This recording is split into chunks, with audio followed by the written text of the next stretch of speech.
যে গভীর ছায়া কেঁপে ওঠে তোমার আধারে ওগো, যে হাসির মধু মায়া ফোটে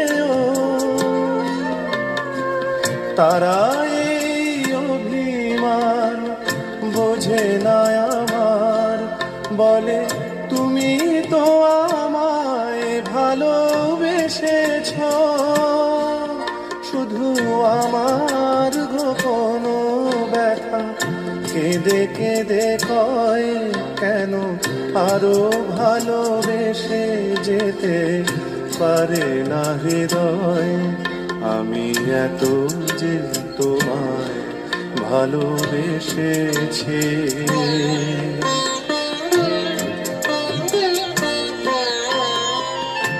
তুমি তো জানো না।